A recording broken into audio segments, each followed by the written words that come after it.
Hello folks, Simon here, welcome back to the channel and to our next Xenoblade Chronicles episode. I do apologise, it's been a few days, it's been so hot here in the UK that the thought of actually trying to record another episode was just very painful, but I've got fans and everything set up now, so we should be good to go going forward for the summer. Okay, right, so picking up where we left off previously, the first thing you're going to want to do before we move on with the story is just head back to the Gem Man store, because we can actually start crafting gems now. And gems are a great way of improving our gear, since, you know, they give us extra stats and extra effects and stuff. And we can swap and change gems out as well, you know, once we swap gear around, so you don't lose out.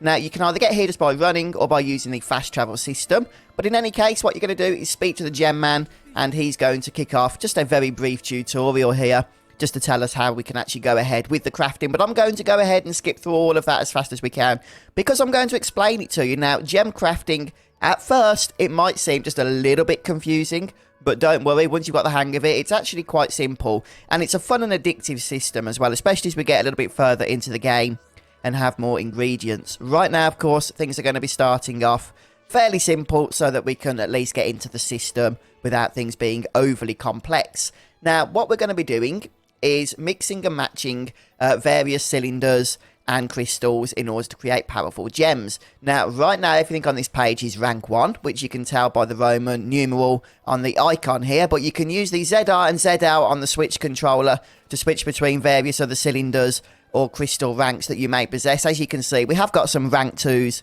but we're going to be leaving those for now and just sticking to the rank 1s.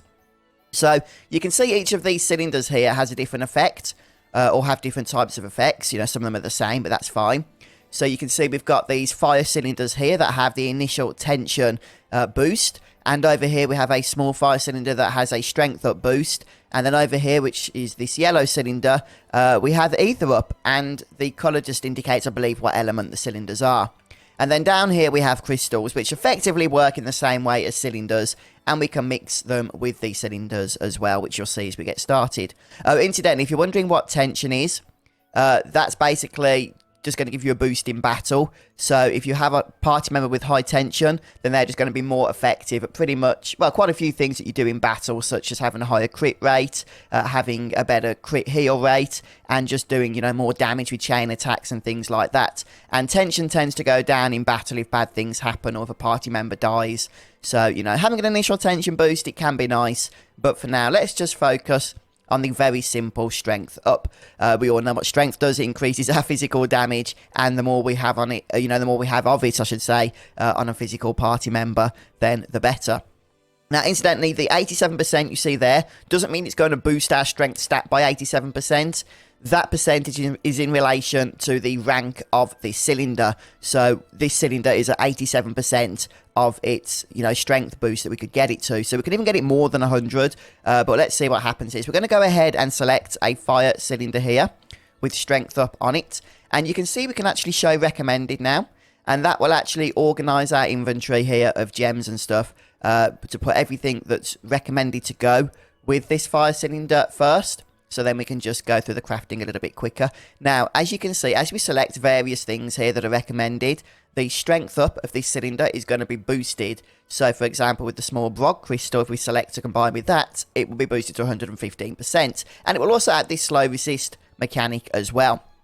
Now, once we've got any stat on a gem over 100% here, then, not on a gem, sorry, on a cylinder over 100%, then we cannot add anything else to it. So, if we go ahead and add, for example, this thing, the small bunny crystal, we've only got strength up to 99%. So we can go ahead and add a small Brog crystal now to get that strength up to 127, as well as adding agility up to the slow resist. Now, if we'd have only added the small Brog crystal, that strength would only have been on 115.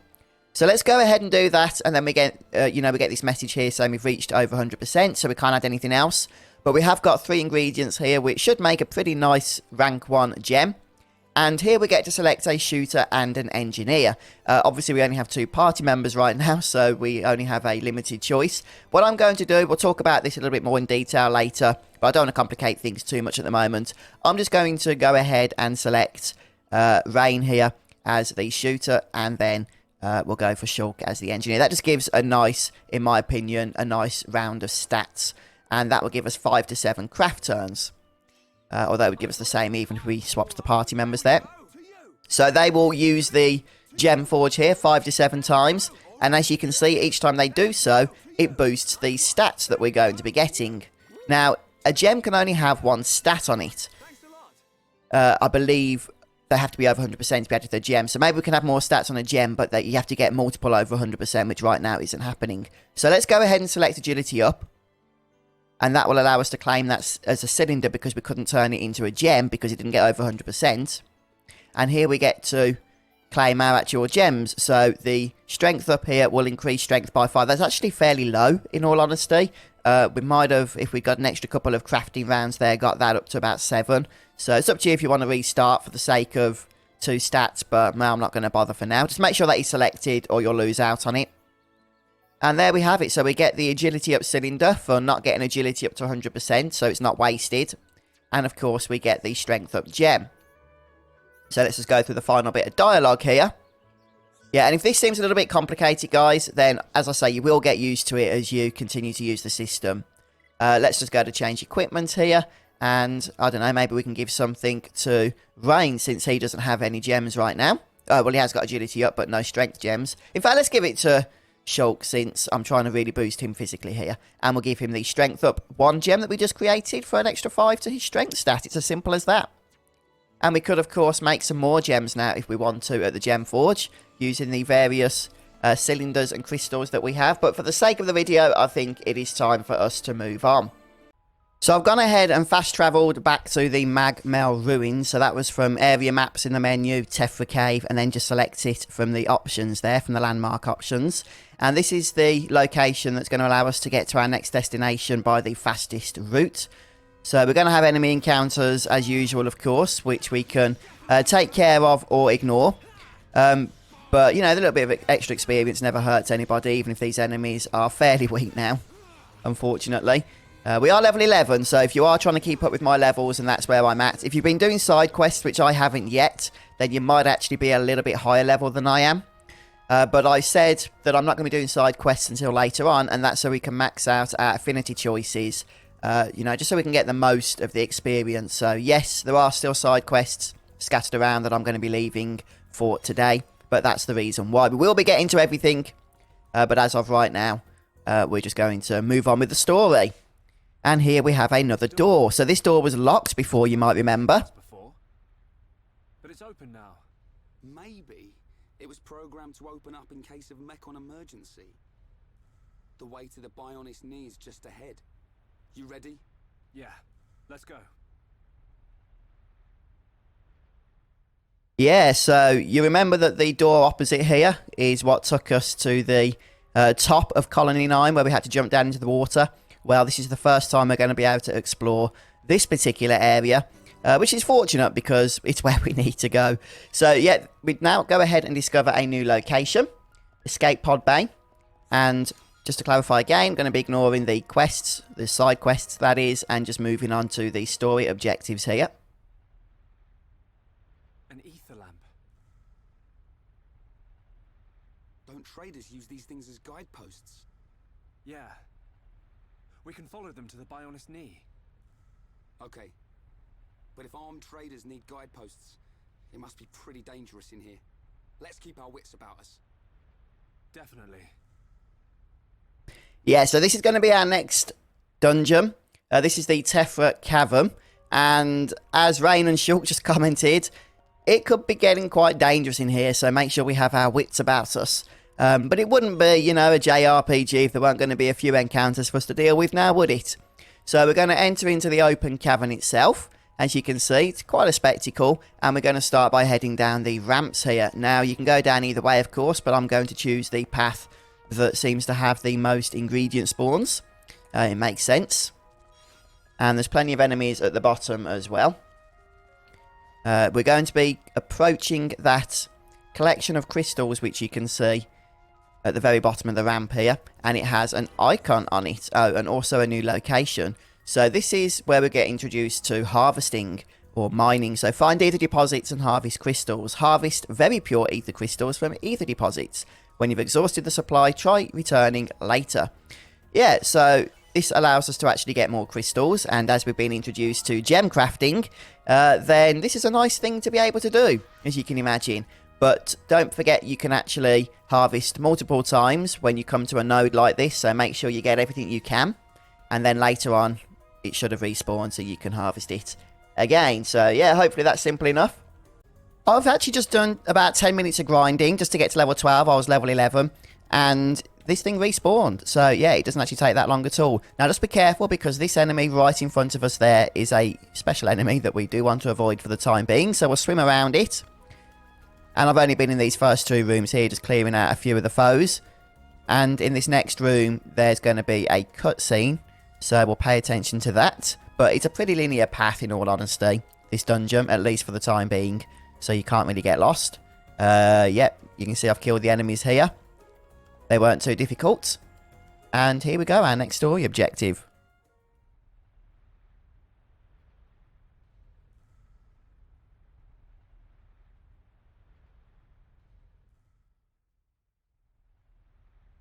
What the?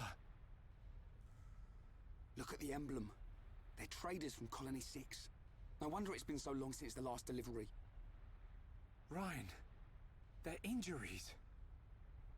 They weren't made by no Mechon. It was probably the monsters that live here. Man, that's grim. I don't want to go like this. Not even killed by Mechon, just some monsters in a cave. They probably had families. Children. Maybe. It wouldn't surprise me. But why'd you say that? Oh, no reason. Ryan, shouldn't we return them to the Bionis? Huh?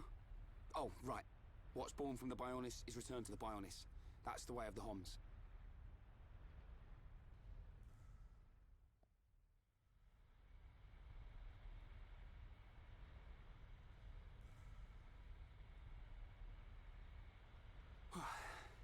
That was way harder than I thought it'd be. I'm just about ready to collapse. Let's take a rest. If the monsters in here killed all these traders, we need to be at our best.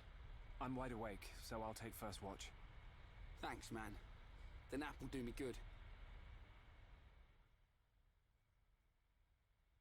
Yeah, unfortunately, it seems some of the folks on Colony 6 met a bit of a sticky end there.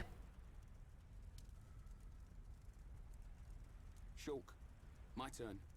Awake already? Didn't sleep a wink. Oh, I still feel like I just did one of Vanguard's drills.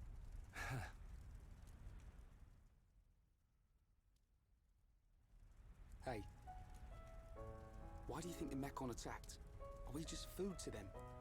Or what? Did we do something wrong?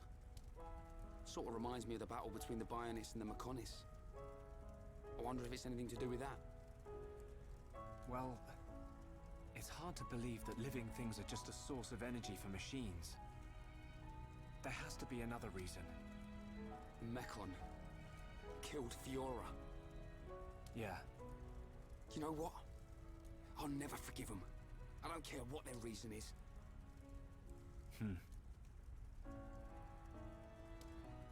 When it happened, the Monado showed me that Fiora was in danger, but I couldn't save her. It's not your fault. Just because the Monado showed you some future, that don't mean you could do anything about it. You did great. You fought them off. I couldn't have done that.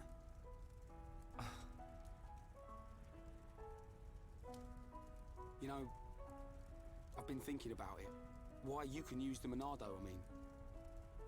Dixon told me. You're a survivor from the Monado expedition team that went out 14 years ago. There was a blizzard or something, and your mum and dad died. And then Dixon found you and brought you back. That sounds right. I was pretty young, so I don't really remember anything. Is that why you do it? Why you're always helping Dixon with his research and trying to figure out the Monado? Maybe. Part of me does see it as something to remind me of my mum and dad. But mainly, if it really is the sword that the Bionis used to kill the Mechonis, like in the legend, I want to work out its secret. That's the real reason.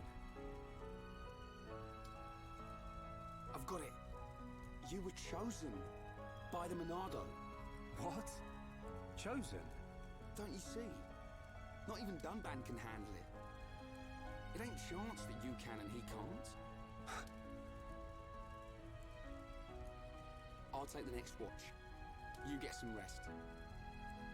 Okay, I'll try.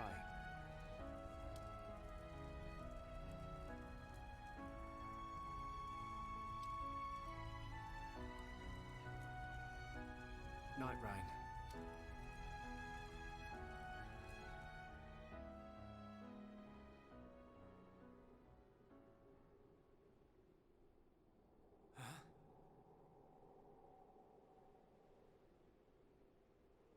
Do you wish to change it? Huh? The future.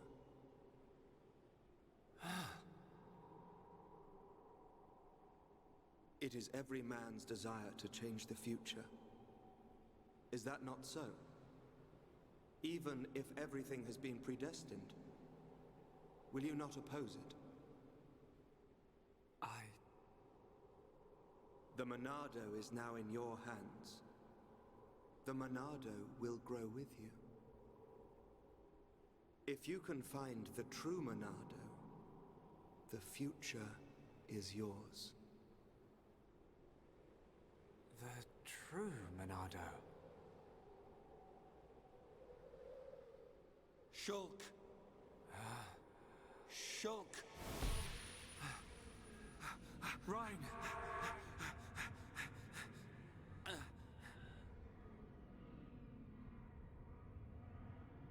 Shulk! Shulk! Ryan!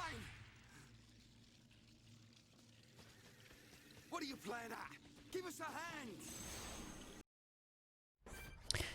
Right, so immediately after the cutscene, we're going to be thrust into battle here. Now, one thing to note is that these spiders that we're fighting, they're not exactly that challenging, but as a group, they really can be quite a bit of a nuisance. So there's two types of spiders here. These worker arachnos, which are level 7, and also some level 9s as well. So I'm going to recommend we focus on the weaker ones first of all, so that we can at least reduce the numbers here a little bit faster. But just make sure you stay on top of health and stuff, because, as I say, this isn't easy when you've got so many spiders here, and you really just want to try and brute force your way through this battle as fast as possible before things get just a little bit too overwhelming. So make sure you stay on top of healing. We can see Rain's health just dropping a little bit there. Hopefully you've had opportunity to level up the heal spell just to, you know, restore a little bit more health when you go ahead and use that. And make sure you've got focus attack selected so that both party members are also attacking the same enemy here at the same time. Otherwise, you're just going to be dragging out the battle even longer. Yeah, so that cutscene was kind of interesting. Seems that Shulk had a bit of a weird dream there. Now, we're not sure. Is that something to do with the Monado? Is that just because he's upset about Fiora? I'm sure all things will be revealed as we get a little bit further into the game. Okay, so it looks like the weak enemies are pretty much down at this point. So let's start focusing on the two stronger foes, the Director Arachnos. And we'll try and get Shulk to drop some aggro here so that we can get the attention focused onto Rain. Did that work? I think so, maybe. Yeah, aggro is very MMO-like in this game. But as you can see, it can be a little bit finicky trying to control which enemy is focused on which party member. But it's important so that we can position Shulk in order to do the best amount of damage here with his arts. As you can see, we did manage to get through this without too much of an issue, but it could very easily have gone the other way if we weren't paying attention. So the final Director Arachno here, and we're getting some lovely experience as well, which always helps. There we go. I'm sorry, Ryan. Don't worry about it. It looked like you were having a nightmare. Really? The Monado is now in your hands. The Monado will grow with you. If you can find the true Monado, the future is yours. The true Monado? Was I dreaming? What's with you? We'd better get a move on.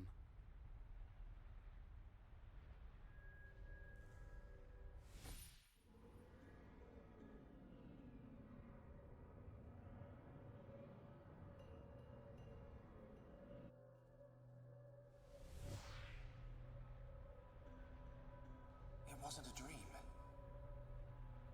Was it a vision? What should I do? I could tell Ryan, but I don't know.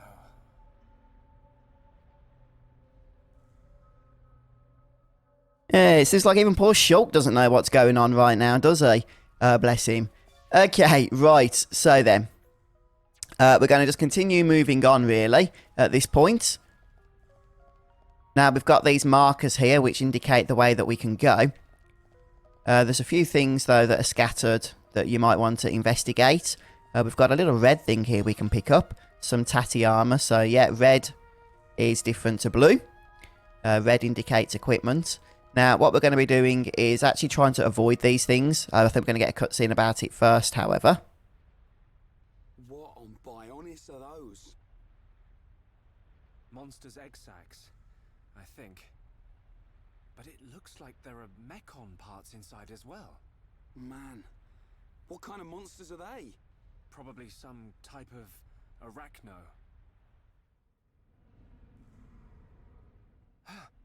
Ryan, get back!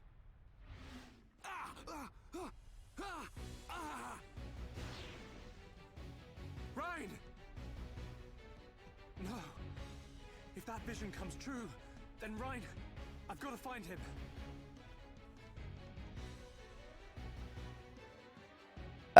Okay, so Ryan has gone.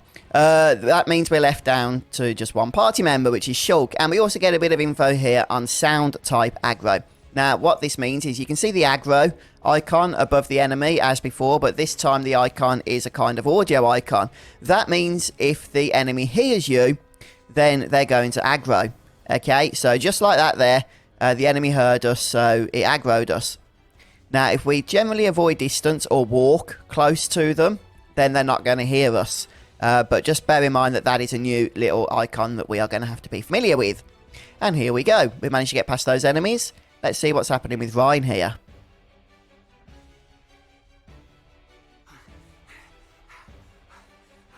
You things just don't give up, do ya? Ryan! I've got to hurry. If I can get up there, I should be able to reach him.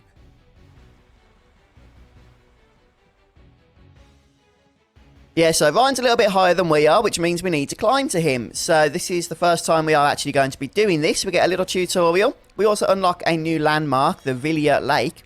And what we're going to be doing is heading over to that trunk thing, that pillar that has vines all the way down it. And we're going to be able to use that to climb up and hopefully reach Ryan here. If I can maneuver the path. There we go, that's better. So all we need to do to climb is approach the climbing obstacle, and Shulk will automatically take grasp. As you can see, very, very easy. There's also a mineral node you might want to pick up there as well. A little bit, that's on the lower level, of course. Okay, now just be warned that once we head into the next story objective, there's going to be quite a tough boss fight. So we're going to leave that for the next episode. But don't be scared to, just spend a little bit of time preparing for that, as, we always tend to do. Because it isn't an easy fight, I'll be honest with you. And it might take a couple of attempts, but we'll see how we get on. Alright then, guys. Well, thanks so much for stopping by and checking out today's episode. I hope you've enjoyed it. If you have, don't forget to drop a like. Thank you so much for stopping by, and I'll see you soon for more Xenoblade Chronicles Definitive Edition. Take care, everyone. Goodbye.